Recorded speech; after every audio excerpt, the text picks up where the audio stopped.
Hello, everyone, and welcome to New Consciousness Review.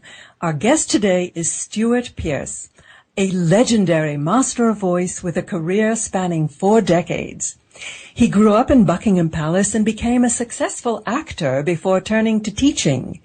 He has trained some of the most high-profile figures in politics, business, and acting, like Margaret Thatcher, Princess Diana, Vanessa Redgrave, Anita Roddick, Simon Callow. I could go on. Stuart has had a parallel career as a sound healer and an angel medium. His publications include The Alchemy of Voice, The Heart's Note, The Angels of Atlantis, both book and oracle cards, and the Angel Heart Sigils Oracle. Welcome, Stuart. I'm so excited to be learning more about this. Well, bless you. I was just having a secret chuckle of being brought up in Buckingham Palace. It's just, it's a long time ago. However, so it's lovely to be on your program, and thank you. What an honor to be able to share these sound waves with you. Oh, it's our delight. So how did you get from there to here? Pick any trajectory you wish to explore. I mean, the sort of common theme is the power of sound and the human voice. Let's focus on that. Well, the common theme is sound, and then, of course, the beauty of the human voice. And I speak specifically about the fact that I'm a speaker, not a singer. So there's a slight differential between the value of what a voice coach is in Europe and how a voice coach is referred to in the United States of America. Because a voice coach in the United States of America means that I coach people with their singing voices, but I'm a speaking coach voice. So the core really goes back to this extraordinary experience that I had when I was a child of not being able to really register sound as clearly as possible, because I was caught up, or at least in the way that I was able to perceive it later in life, because I was caught up by synesthesia, which meant that I had a crossover of the senses. So I saw sound. So the earliest memory that I had of being almost tranquilized, perhaps a better word is enchanted by sound, was through perceiving my mother's voice, but I didn't hear it, I actually saw it. So I was carried on these extraordinary waves of energy that were multicolored. Indeed, the way that Eben Alexander speaks in his book Proof of Heaven, about going into heaven, I have to say that there was a great kinship when I read his book with what I experienced and what I'm now talking about.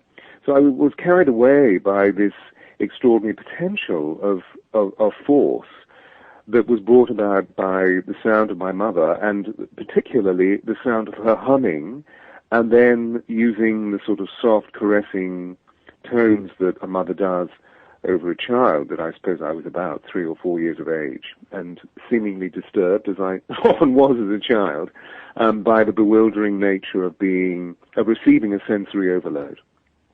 So that's how it all started, and then as I grew, I became aware of the power of sound. I could not read until I was about 10, 11, 12, and possibly later, with any fluency. And so I became aware of still traveling on these currents of force, these great energies of sound that were color, and became geometric shapes as well, as I began to see a way of interpreting somebody's behavioral state by the sound that they were actually making. And then that was multi-layered by the quality of people's voices, and that, high voices registered certain personalities, low voices registered other personalities. But the thing that really pivoted my interest was the use of the word, not in terms of being able to read the word or see the word as a code, but actually by the sonic nature of it, because I was just fascinated by words. So, for example, I can remember when I discovered the word insignificant, and I was probably 6 or 7 years of age, and every single sentence was full of this word, because I thought it was one of the most beautiful words that I'd actually ever heard. But that was just purely and simply in seeing the patterns that were being created by the nature of the voice. Then it matured and matured and matured, and of course, then it was a question of, well, what can I do? And the only thing that I seemed to be able to do with any approbation from other individuals was that I was very good at telling stories, and so I became an actor and was pretty good at acting. So I just continued and continued and continued.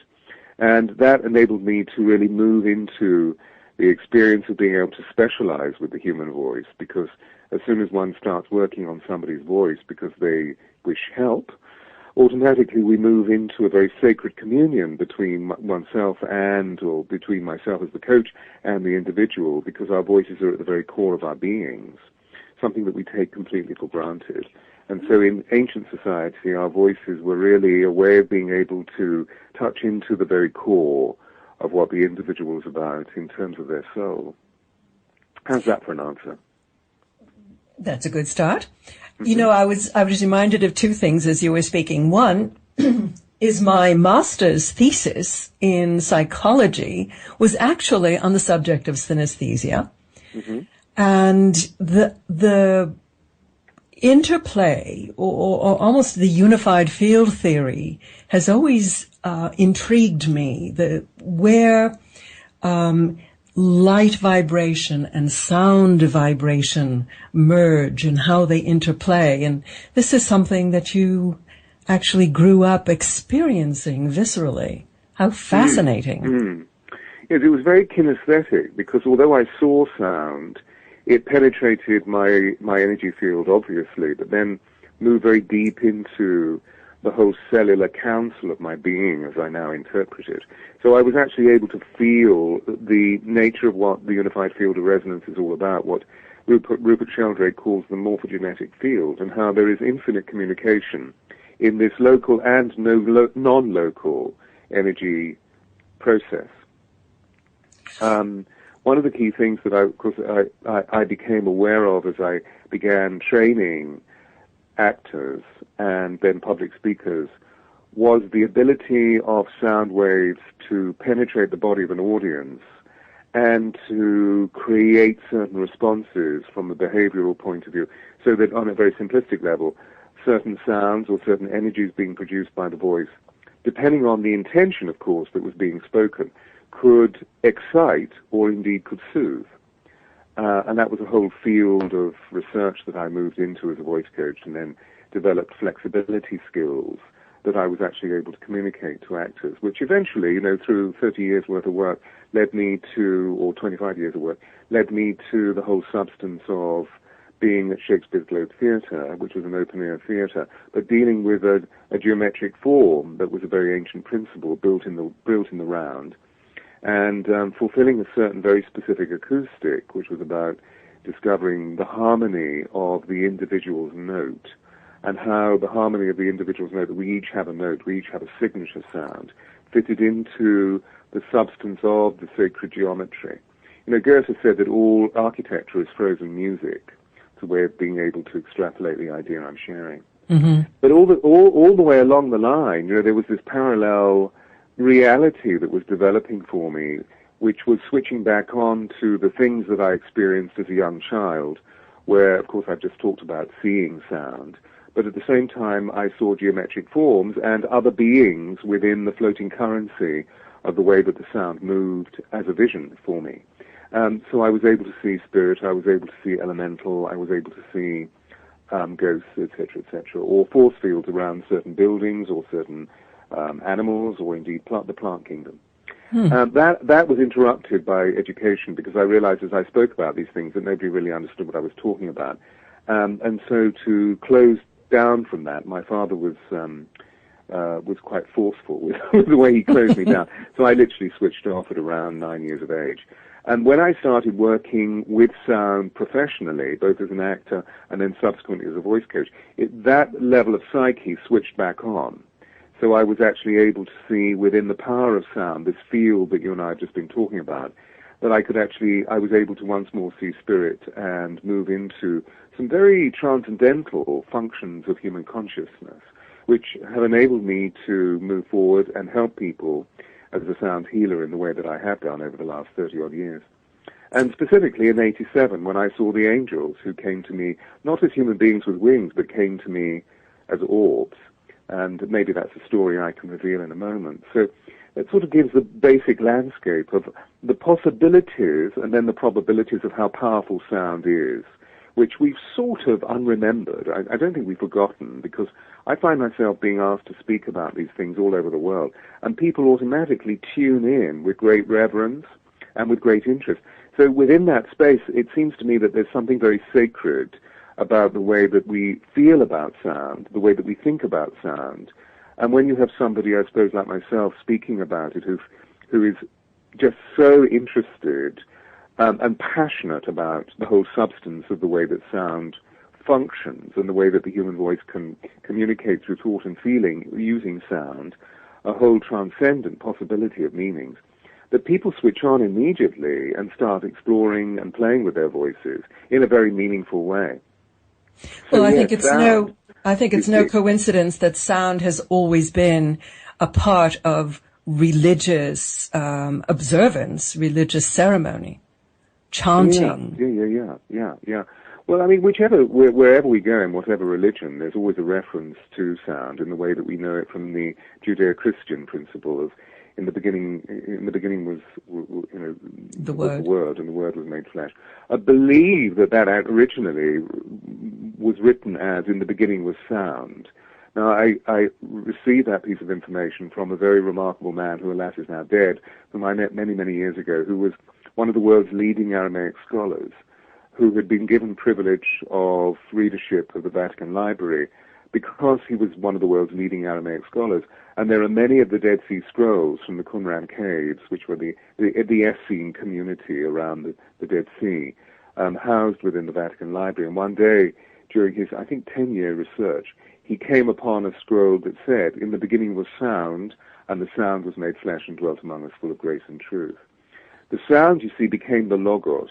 The logos is a Greek word meaning the intelligibility of the sound. So that's what the word is. But at the same time, of course, we read at the beginning of Genesis, and God said, "Let there be light," and there was light. Then we move into Hinduism and Buddhism, or into Shintoism, and there is the use of the sound Om, the prima mobile, which was the sound of the defining principle of the universe, of the great Brahman himself, or herself, indeed. Yes, so sound has always played a very powerful part within the five great faiths. But I feel that sound goes beyond this organization of ideas within the great faiths. It goes into something which is extremely instinctual, very primitive, and, if you like, quite primeval. Because we all know, for example, when we're in pain, the best thing to do is to start making sound. And often the pain is alleviated by the quality of the sound that we make. Mm-hmm. Or the quality of the sound that a mother makes in soothing her child.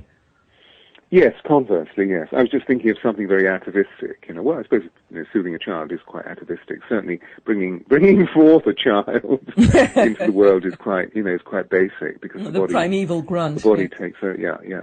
And in fact, just on that subject, I've been approached by 3 clients of mine who were pregnant mamas, who asked me if I could find the signature note of their child, their unborn child. And when we started playing with the resonance of the sound, the child was quickened within their womb. The child just moved within the amniotic fluid. And so each one of these wonderful women asked me if I would be present at the birthing to sound the note as the head was moving through the cervix, which I did. And I'm telling you, the cervix dilated and the child came winging out, being welcomed into the world.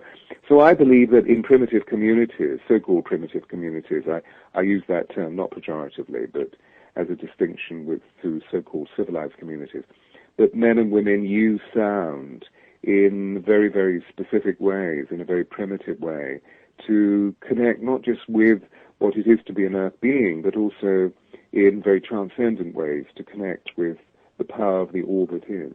Mm-hmm. You mentioned the heart's note, and you have a book by that name. Tell us about that. Well, one of the intriguing things for me as this exponent of sound is moving around the world and helping people, whether they be actors or public speakers or politicians or members of royalty, and discovering, or very ordinary people. Like a man who came to see me yesterday who is terrified about speaking the speech at his daughter's wedding. He has 2 daughters, and this is the first time the eldest daughter is getting married, and he's absolutely terrified. So dealing with him in a very ordinary context. And what I'm fascinated is that most of us do not sound our note. Most of us do not center our voices within the compass of our range, within the optimum pitch. I mean, I use those terms because they're used by classical voice coaching. It's something that I refer to as being our signature note, because it seems to me that finding our optimum pitch, we also find another degree of importance or another degree of its significance in our lives, because we feel centered, we feel powerful, we feel joyful, and I believe that we move into a sense of personal sovereignty, where we feel that we can actually use our power in the world. So where that is located is actually within the heart chakra. So this is why I had to call the book The Heart's Note, because what we're doing as we sound this note is to really resonate the very core purpose of what our hearts are all about. That if there's a very ancient proverb which says that if words arise from the heart, they will enter the heart. If words arise from the tongue alone, they will not pass beyond the ears. Yes. And so it's about tuning us into our signature note. I mean, a lot of people don't. A lot of people just sit in their heads because that's the way that we've been educated. So, I mean, our voices go there. I mean, in the United States, America, it's getting very shrill and very metallic and very nasal. And all you have to do is switch on the TV, and I mean, you hear everybody talking in this information speak voice, but which I'm going to cease in a moment because probably a lot of listeners are just sort of moving away from. So I'm going to stop it and go into this area here. And of course, what we feel energetically is a very dramatic shift. But it's pretty obvious, it's palpable to sense that what I've done is to move away from a very cerebral, slightly hectoring sound of pure intellect into something which rumbles away in one's body and produces a tremendous amount of emotional resonance.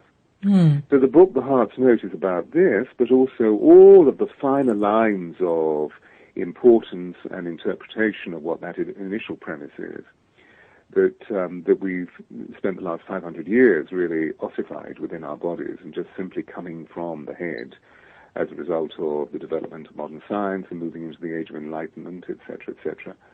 And we moved away from our bodies. We moved away from what is most important. So the whole of my work is really an experiential to encourage people to move into making choices from their heart, something I call heart dowsing, so that each choice, whether it's shall I go into this gas station to fill the car up, or shall I buy these tomatoes or these tomatoes, shall I pay this bill now, or shall I call this friend now, or that all the choices that we make are directed through our heart, so that literally we move into coherence. We move into personal coherence, we move into group coherence, we move into societal coherence, we move into cultural coherence, and therefore we move into national or indeed global coherence. So this fits in absolutely with the whole subject of heart math. And indeed I've had very extensive conversations with some of the guys like Howard Martin, who helped create heart math, about the nature of what I'm trying to achieve. So in simplicity, that's what it's all about. Of course, as soon as we begin to really interpret what that means, we begin to realize that we don't live in our heart. So much of the book is a strategy about how to move into the counsel of the heart, and that the heart is, if you like, a great magician within a crystal cave waiting to enchant and bring forth great magic. Well, one can certainly conjure up wonderful images through the voice. Tell me about the experience that you had at the harmonic convergence that lay dormant for 20 years. Well, that was extraordinary. I was, in 87, burgeoning as this successful voice coach, but at the same time, as I was sharing just now, as soon as I started working on people's voices, I began to really trigger my own psyche in order to help the individual, often moving from gross disempowerment into something which was much more glorious. And so it got about through the community in the United Kingdom, the mind-body-spirit community, or something then that we call the New Age, that I was a psychic and an intuitive. And a friend invited me to read for his clients in a crystal store in Glastonbury in Somersetshire. And Glastonbury is a wonderful little town. It's actually the heart chakra of the world, which is denoted by this very large hill known as the Tor, T-O-R, Tor. And of course, this also has great history in terms of it being the center of the Isle of Avalon and King Arthur and the Knights of the Round Table. So there's a great deal of mythology involved. Anyway, so there I was in this store reading for whomever wished to come forth for psychic reading, and was feeling really exhausted by not the dear people who were coming to me, but because of the energies that were around. And for those people who aren't aware of what the significance of this time was, that this was a very remarkable portal that we all moved through, which was signified by a series of grand trines that opened within the heavens.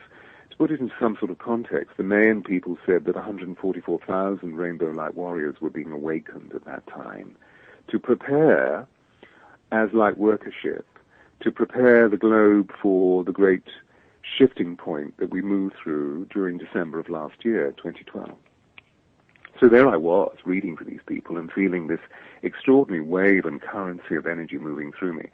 And so during my lunch break, I thought I must go and regain energy on the tour, which I did, and to practice the meditation processes that so many of my teachers had given me. And there I was, sitting on the tour, breathing deeply and about to chant, surrounded by many other people. And I heard in my consciousness these extraordinary harmonics, which surprised me to such an extent that I opened my eyes and saw in front of me 12 very large orbs of light, these plasmic forces that were different colors. At first I thought, well, it must be the sun, but then I realized that they were all individualized, and I heard within my consciousness, we are the angels of Atlantis, and we're going to give you some teaching about sound healership, which will be a temple that you will eventually create called the Alchemy of Voice. And this is the fulfillment of a prophecy of when you lived in Atlantis and then subsequently in Egypt. So that's where it all really started. I mean, obviously, I was a voice coach as well as this sort of thing happening, and I was serving some very powerful people in the world who weren't necessarily aware of angels, and if I'd spoken about the angels that I was seeing, they probably wouldn't have used my expertise. So I chose to remain discreet about it. Having said that, subsequently our world has moved through so many paradigm shifts that much of that was unfamiliar to us then and would have been potentially rejected is now extremely familiar to us now. But as we go through these great paradigm shifts and live within the center of a vortex of spiritual revolution, I was compelled 5 years ago to bring out the book, The Alchemy of Voice. Well, actually, it's a little bit longer now. I think I brought it out in 2005, so it's now nearly 8 years. And that's when people became very interested in the work, and I fully established the Temple of Sound Healing in London. And it has grown and grown and grown with the emergence of the angels' teachings. There are many books that are planned. I'm in the middle of my fourth book at the moment, which will be called Angels and the Keys to Paradise. So what's beautiful about this work vis-a-vis angelic sound healing is the fact that the angels have this immense compassion for the organic development of Homo sapien, and therefore are only bringing the information forward, although it's very ancient information, when they feel that human mass is ready to receive it, which I think has a great beauty to it. Mm. You do read about ancient Atlantis and the fact that they did have temples of healing there that were based on vibration. Yes, I write about this in the book The Angels of Atlantis. Yeah. So again, the Alchemy of Voice, Temple of Sound Healing, is merely a recreation of something that we all did in Atlantis, and then subsequently in other great spiritual civilizations that existed around the planet. Because when Atlantis eventually met its cataclysm, the 12 communions, or the 12 communities, these very large communities on Atlantis that were governed by the 12 angels of Atlantis and the 12 high priests, received information about moving to other areas of the world where they could colonize. One, of course, was to Egypt. Several went to Mesoamerica, or the area that we now call Mesoamerica, which then, of course, looked completely different before the cataclysm, that is, or during the cataclysm, and set up sound healing temples in these very specific areas of the world. So, in fact, when one goes through some of the great temples of Mesoamerica, you can see that they're arranged geometrically with, there was one that I visited not far from Machu Picchu, where there were these pillars erected in a circle, and the pillars themselves were hewn out with this shape so that you could literally place your thorax, your chest, into this shape. And of course, I believe that we're much taller than what those peoples during that time stood as, in terms of their height. But if you sounded certain frequencies, the entire space became alive. So there is somehow great magic in sound formulated through the human voice, or indeed through musical instruments, in places like these ancient sound healing temples. So we use sound in very comprehensive ways to effect change within our bodies that today we call healing, that healing is a movement back to wholeness, as well as creating transcendental corridors of light that open between our bodies and the celestial, that light informs and sound transforms. Oh, that's and of course, interesting. we know scientifically that light and sound interplay with one another, that the most powerful force that we seem to have at the moment that we know of is light, although there may be other energies beyond light, tachyonic energy, whatever. But when light downloads, it becomes color. When color downloads, it becomes sound. And when sound downloads, it becomes matter. So we're literally dealing with the building blocks of creation when we move into using sound and color and light. Wow. That's a lovely insight. Getting back to the temples of healing, do you think stone circles like Avebury and Stonehenge were healing temples, or perhaps memories of healing temples? I believe that great healing took place within the stone circles, yes. And Avebury I'm very closely related to and spend a lot of time there and chant and, have envisioned what it must have been like, say 2,500 years ago when the stones were standing. And indeed, those stones have the memory of sonic resonance within them. And when we stand next to them now and chant in certain ways, the mysteries are revealed from these great crystal stones, which were brought to certain areas like Stonehenge or Abrahenge from the mountains in Wales, known as the Blue Stones, or the Present Mountains, as it's called. So, absolutely, absolutely. There's something very remarkable about sound, that when human beings come together and they use sound for praise or petition, that something moves in the space. The molecules literally separate. The molecules move, and if we use specific intention, because I believe that sound crystallizes intention, so we can think something, and we know that thought is a living energy because it affects the field, the great field of consciousness. But when we sound it, it becomes amplified, it becomes crystallized. So it has a very profound effect on the energy within us and around us. And that there are certain sounds that we can use to invoke or evoke celestial dimensions of energy. So, for example, the 12 Angels of Atlantis have given me very specific chants that I use to evoke their presence and then transmit it through speech into prayer or indeed into meditations that, if I may say, are lodged on a rather beautiful website, at least I think it's beautiful, I hope everybody else does, called the angelsofatlantis.com, which is a temple that people can literally click onto and listen to these prayers and meditations and observe other aspects of the angels' lives, the way that they emerge at this time. What is your understanding of these angels, and how do they relate to the archangels that we're more familiar with? Well, of course, they are the archangels. And so there are 4 archangels that we specifically relate to. One is Michael, one is Gabriel, one is Uriel, and the other is Raphael. And these 4 are right at the very core of the communion of the 12 angels of Atlantis. So each of the angels fulfill a status of archangelic countenance. Why they come forward is because they've been with the consciousness of Homo sapiens for thousands and thousands and thousands of years. Angels are immortal, they're thoughts of God. I believe, I've always seen them as orbs, as we're now beginning to see in digital photography. And if anybody's interested in that, they're unfamiliar, just by going on to the angelsofatlantis.com, or indeed the alchemyofvoice.com, there is a page that is dedicated to extraordinary photographs that people have sent me from all over the world of orb manifestations. So they are thoughts of God. They are programmed with one particular aspect of consciousness, which is motivated by complete unconditional love. They love for the sake of love, whereas human beings tend to love for the sake of being loved.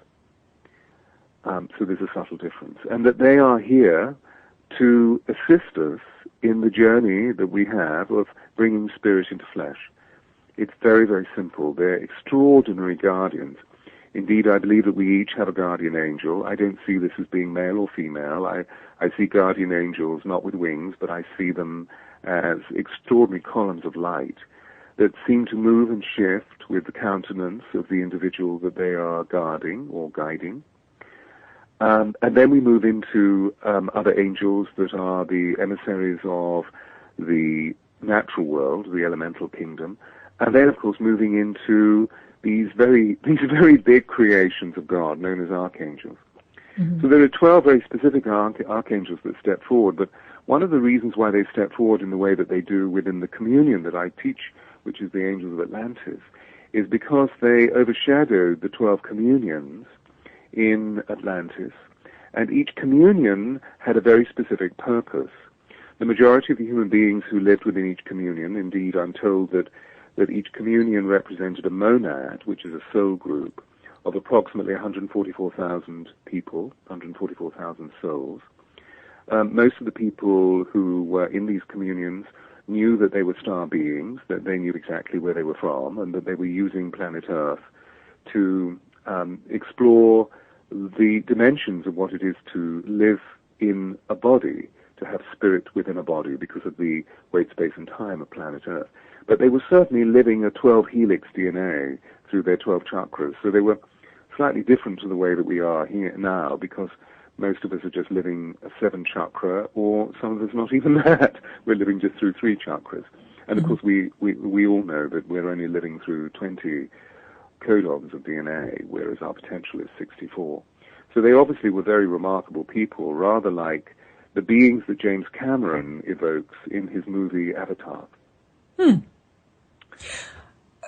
Were they, in your understanding, telepathic? Well, if you have these abilities that or rather this genetic coding within, then you have extraordinary ability that moves you into transcendental intelligence, where psyche and telepathy and telekinesis is opened in a very full way, in the way that we see with some of our avatars or our avadoots today. You know, I worked for many years with Sai Baba before he passed, and was called to him 27 years ago and visited him, and he gave me profound teaching. So, often Baba would arrive when I most needed him, wherever I was in the world. I would be meditating, and suddenly he would teleport in. I mean, literally, I believe that the Atlantean peoples had the experience of being able to cross boundaries that were formulated through the dimensions that we perceive to exist.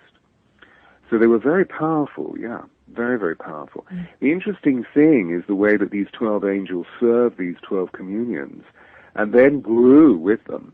So, for example, one of the questions that I remember asking the angels many years ago was, can you tell me the name or the names of the priests and priestesses of Atlantis? And I was told categorically, we will not tell you this. And it was the first time that I'd actually been told no. And then they went on to explain, well, the reason why we're saying this is because if we give you their names and you use their names are sonic glyphs. You're evoking their presence. And what's happening at the moment is that the crystalline grid that had havoc created within it during the cataclysm is being repaired by light workership on planet Earth and by other beings of light within the Intergalactic Council, because it would be foolish of us to believe that we're the only beings living within the solar system, or indeed within the galaxy, within the cosmos. The angels go on to teach that there are basically 24 major civilizations living within the cosmos, and we are one of them. So the other beings live on a very different level of intelligence from ours, and often don't live in physical bodies. So having asked this question and heard this reply, the angels then went on to say, but we will tell you what they became. And so that's what I was referring to just now when I was talking about the colonization of different areas of the world at the cataclysm of Atlantis. But then I cunningly said, well, civilizations rise and fall, so we know that the Mayan peoples were a highly successful civilization, but then they suddenly disappeared, almost as though they walked into the fifth dimension. The Egyptian civilization certainly rose and then fell, and indeed other civilizations have done this. If we look arguably at the origins of Western civilization, we can see that the Greek civilization rose and fell, and the Roman civilization rose and fell. And they said, well, that's exactly what we're talking about, because you can see that the great high priests and priestesses morphed into other personalities that were useful for them to communicate or teach some of the great wisdom teaching of Atlantis. And so we taught you how they've colonized different areas of the world. Well, look at Egypt, for example. The civilization rose and fell. But the gods and goddesses of Greece and then Rome were the re-evocation of these great high priests and priestesses. And of course, there were 12 gods and goddesses of Greece and of Rome. Mm. So I've written about this in the book. And then, of course, I said cunningly, well, yes, but what happened then? Because Greece and Rome rose and fell. What happened then? And the angels said, but you see, these archetypes then re-emerge through the consciousness of a great Atlantean priest-wizard whose name, in your context, was Carl Jung. And Carl Jung gave you the 12 archetypes that were used to help develop the individuation process that you've been moving through since the end of the 19th century. And now, why we're here is because the individuation process is almost over, because you have unplugged from patriarchy, you are unplugging from blind faith and developing visionary faith, and recognizing that there is a power within you as a fragment of God, as a star seed, that is so remarkable that you're beginning to tune into your note, you're beginning to tune into your personal sovereignty. And so we give you these archetypes so that you can recognize that you are not alone, because what individuation has taken you into is the belief that you can do it all by yourself. And most of you are palpably seeing that you can't do it by yourself, that actually you're an element or a fragment of God that is now moving into a collective experience where you move from the love of power into the power of love. Mm.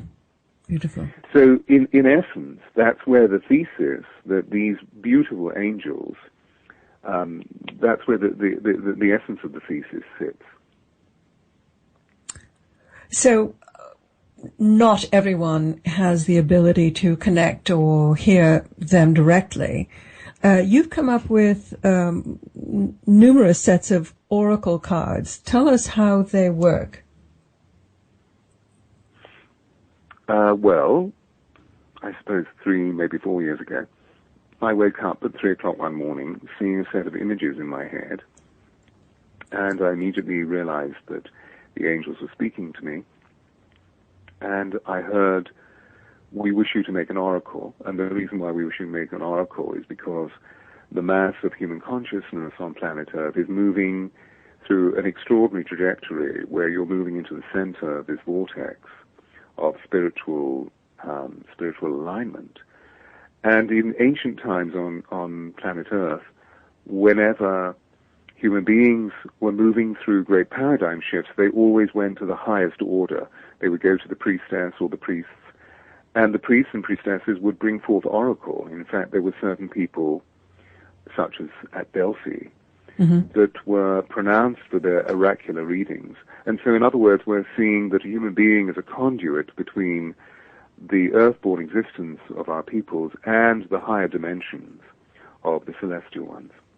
So they brought forth the first oracle, which has been translated into a number of languages. There is an app. It's won several awards. In other words, it's captured the imaginations of many, many, many people. And for me, it's like a spade. It's like a wonderful tool because it digs into our lives and provides us with fundamental teachings about how we can embrace the eternal verities of love and compassion and empathy and patience and so forth to become much better people. So the oracle answers our life dilemmas. And then the second oracle has just recently been published at the beginning of this year, 2013. And that came about in the summer of last year, where, again, I woke up in the middle of the night and saw a whole series of geometric forms and said, what is this? Because I realized again that the angels were speaking to me. And they said, we're giving you our hearts, and we're giving you our hearts in the form of these geometric shapes that are to be called sigils. That sigils are very ancient mystical symbols that hold within their countenance the essence of an individual, so that we can go straight into the very soul frequency of the individual. And so I brought out the Angel Heart Sigils at the beginning of this year, which is an expansion of the work that the original oracle created. In a sense, the original oracle is to awaken left brain tool management of how to move forward and be highly successful with these new paradigms, whereas the second oracle is for the right brain. So literally it's about moving into the communion of the heart, that the angels love to refer to themselves as being the heart angels. In fact, their Hebrew name is the Malakim, and the Malakim were the great angels way back in Hebrew history who overshadowed the 12 great Melchizedek, the Melchizedek meaning the priest kings. So again we have another resonance of 12, and how these priest kings were aware of the implicit function of the experiment of what planet Earth is all about. You see, planet Earth is a very remarkable planet. It's very unlike any of the other star systems, which of course we're beginning to recognize. That when we look into the natural world of planet Earth, we realize that we're living on a paradise with such extraordinary diversity of animal, plant, and mineral kingdom. I mean, just absolutely extraordinary. And of course, the density of our planet is that it's held in weight and space and time in a very unique way. So that's what the oracles are about. Of course, there are lots of other products. I mean, there are a number of books and many sonic meditations. So there are CDs or indeed MP3 downloads that people can draw into their lives to help them become literally part of this angelic communion, because that's what the angels want. You see, the angels want to become part of our lives. So they give us divine sound, just as they're giving us divine images. So they literally filter into our lives. And therefore, we see that we are not alone, that we are all one, and that all we need to do is to ask one of the angels for help, and that they step forward immediately and provide us with immediate manifestation. I just think that is one of the most breathtaking, one of the most beautiful things that I've ever encountered in these 62 years of life. Just amazing. So at some level, you have to trust that the card you pick actually will have a specific meaning for you. How do you get to that point of trust? Simply because you love. Because belief, faith, and trust are the three concomitants of love. So, when we seek the oracle out, there's a very genuine question that's being asked. Mm-hmm. So, presumably, what that means is that the oracle is being used as a tool because somebody is not finding any other mechanism within 3D that's helping them. So, whenever we're in a state, we always go to a higher order, don't we? So, the point about the cards, the oracle cards, is that they evidently have a resonance about them. They're extremely beautiful to look at. there's a resonance of beautiful purity. And what I've tried to do is to really listen to the voices, as it were, of the angels, so that they use me as a conduit to speak English, but to write English in a way that conjures their vibration. So there is this implicit sense of love and empathy and compassion and joy that emerges through them. At least this is reported to me by people who use the oracle and then send me letters from all over the world or emails from all over the world about how their lives have been changed by the use of the oracle. I must say that when I've been trying them out, when I spread them out and then I run my hand over them, I definitely feel it's like a wind or a vibration coming, from a specific point. Yes, it's interesting, isn't it? So, yeah, I concur. Whenever I read, there feels as though there's a very strong current of energy in the room, which feels like a wind. Often the room drops in temperature. It's funny you say that, because the wind that I was describing actually felt like a cold breeze, literally. So the temperature drops, or conversely, often people become very hot. I was working with a client here in London on Monday who'd flown in especially to see me from Hong Kong. So he's quite a successful businessman, and so he booked in for several hours to work with me. Because he'd been exploring some rather major challenges in his life, personally and professionally. And he's very open to spirit, so he's a spiritual initiate himself and has been a yogi for many years. And as we were working, something very extraordinary happened in the room. We both heard static in the room that was so loud. And he said, "What on earth is that?" And I said, "Oh, we have visitors here." And he said, "What do you mean?" And I said, "Well, they're the angelic visitors are actually here. The orb wanderers, the shining ones are here." And he immediately became so hot that he felt that something quite injurious was actually taking place. But as immediately, I just simply put my hand on his heart chakra at the rear to calm him, and immediately the temperature dropped. And he was able to go into a much deeper inquiry of why the challenges that he had been experiencing in business in Asia had been taking place. I had been triggering a lot of information within him about why he was manifesting challenges, and this was all rooted into the second and third chakra. So we were dealing with a lot of childhood memories. But he kept on saying, "Oh, I can't remember. And I said, "Well, we will uncover this, and if we don't uncover it, we will actually have angelic aid to do this, because this is really significant. This is huge karma, and we will resolve this karma, because I hear from the angels that it is quintessential at this time for the enormity of who you are, for the consequence of how you function as a leading business person within Asia, and indeed what you're going to go on to create, because there is no doubt this is a very extraordinary man who is going to be creating a whole series of spa retreats, etc." Well, and there was immediate physical manifestation. I mean, there's a wonderful photograph on the website of a client of mine, which was taken 20-odd years ago. So this is before digital photography. And she came to me, this darling woman came to me with cervical cancer. And, of course, she wanted to heal it. So she was very open to the nature of holism at that time, even though it was 20 years ago. And I kept saying to her that you have this giant angel, and I believe that this angel is Raphael, who is telling me that you will heal this. The long and the short of this story is the fact that she did heal the cancer. And when she was in complete remission, of course, we had a little party to celebrate. And I said to her, "You're going to go on holiday." And she said, "Yes, I know. I just booked it." And she was Irish, and she was going home to Ireland. So I said, "Well, look, I'm being told that, you will be driving along a country lane by yourself, and you'll feel drawn off to the left.